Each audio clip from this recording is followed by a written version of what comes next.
Hello friends, welcome to another video where I'm going to do a bit of reading from my new book Sight Please.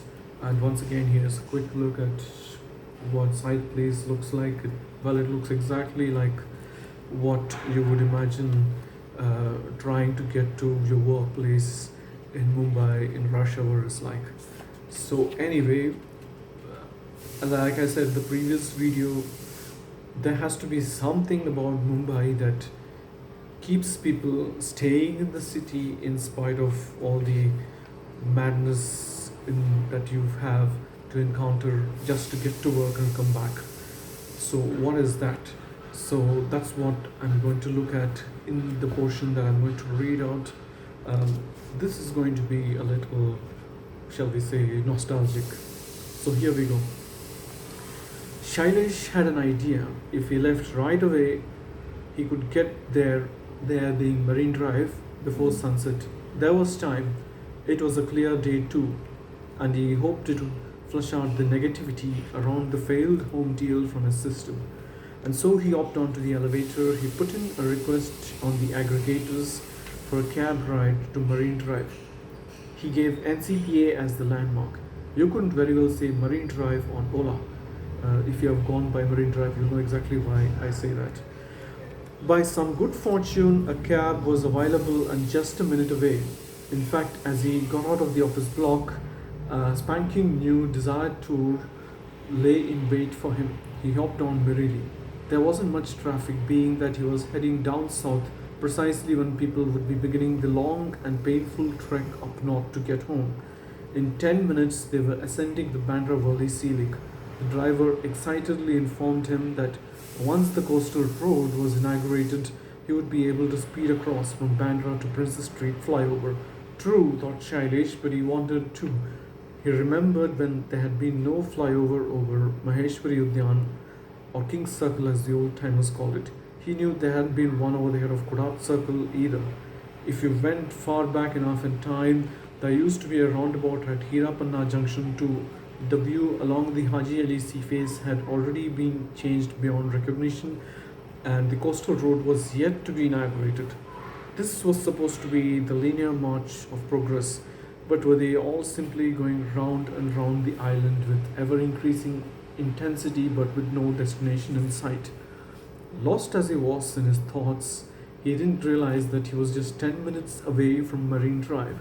As they reached Ambassador Hotel, he asked the cabbie to take a U-turn right there to stop along the promenade and end the ride. The cabbie protested that the destination was NCPA. Shailesh said he would be paying him the original fare anyway, at which he readily acquiesced. He got down and started walking along to NCPA. It was always a beautiful day when it was evening at Marine Drive. He would never stop loving every moment he spent there. He couldn't explain it. It was a feeling he knew other Mumbaiites shared, and most likely they too wouldn't be able to explain it. It was the place itself, yes, but also the memories it held for so many of the city's denizens.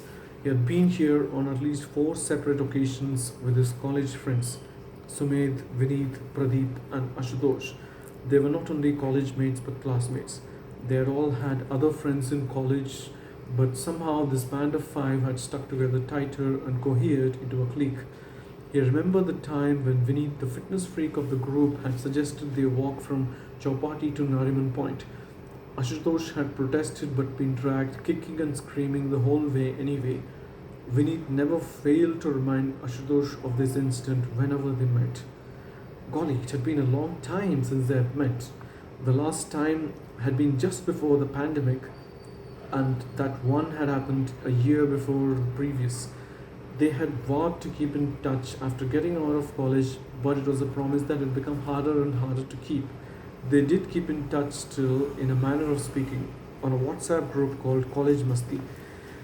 He also had a very specific and vivid memory associated with Marine Drive and NCPA. Quite a few years back, he, who didn't know the first thing about Western classical music, had gone on a lark to attend a performance of Beethoven's Ninth Symphony at the NCPA, and enjoyed it so much that he had walked out onto Marine Drive and taken in the breeze for a few minutes.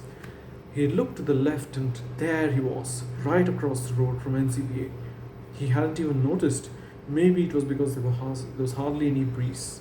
Here he was, standing right by the sea with only the promenade wall and the tetrapods in the way. And yet, Marine Drive, even at nearly 6 p.m., felt just as hot as anywhere else in the city.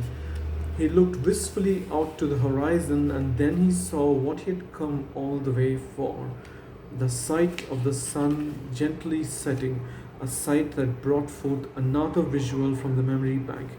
He had come here more times than he could remember back in his article ship days, when visiting the offices of an audit client in Nariman Point.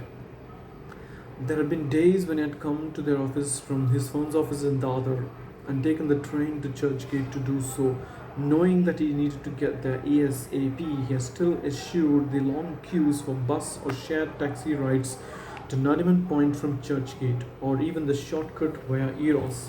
He had instead gone past Ambassador Hotel and turned left to walk on to Nariman Point via Marine Drive. There had been days during the audit when he had not been in the best of moods, and he had wandered down to Marine Drive on the pretext of fetching something to eat from the sandwich stalls in Nariman Point. Sitting there silently for 10 to 15 minutes, staring at the sea, at the horizon of blue nothingness, had made him at least momentarily forget whatever had got him down. But he had never been able to see the sun setting on the Arabian Sea at Marine Drive, and he would today. He watched silently for the next 15 minutes as the sun approached closer and closer to the frontier of the sea on the horizon. The sight of the sun, seemingly melting away into the water, illusory as it was, could only be savoured here at Marine Drive, which is why so many people gathered here, and the place was getting crowded now. It was time to move on. Time seemed to stand still at Marine Drive, or at yes, he thought he would go there too. He hailed another cab for a ride to the other end of the southern tip of the city. 20 minutes later, he got down at Apollo Bandar and beheld the majestic monument that is the Gateway of India. In a city where almost every landmark of note had been renamed, nobody had bothered with the idea of renaming Gateway of India. It was in some ways unaccountable, this strange love Mumbaiites had for the city's British legacy.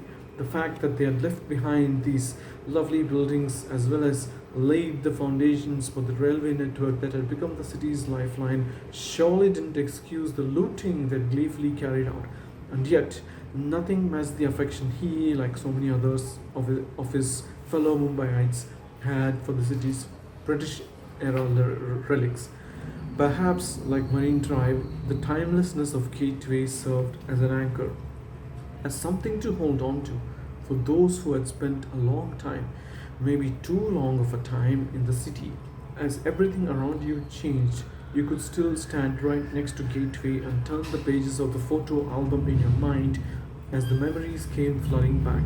He remembered the time he had gone back along with his grandfather on a trip around South Mumbai. The trip encompassed every corner of South Mumbai, from Nariman Point to Cuff Parade to Gateway and everything en route. It was his grandfather who had told him that the specific style of architecture seen on the buildings along Marine Drive was called Art Deco, whilst the CSNT building was apparently in Italian Gothic style. It had only been a couple of years since his grandfather had passed away. The memories came flooding back indeed, and so did the tears. As he stood there silently, tears streaming down his eyes, the phone rang. Mother asked, "Have you started, dear?"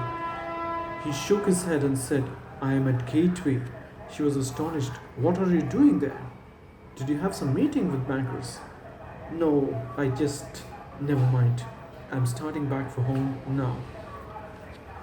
So there you have it. If you do need a bigger reason than Gateway of India and Marine Drive, well, I'll have to think hard about that one. But maybe just the option of being able to hang out at Marine Drive is what keeps Mumbaiites staying in Mumbai and confidently saying that they can't stay anywhere else. So, once again, I hope you enjoyed this as well as the previous two excerpts that I've read out. Um, Happy reading, and of course, if you want to read, then you'll need to buy the book. And for that, I have left the link to the Amazon link, a link from where you can buy the book from Amazon in the video description. Happy reading again. Bye.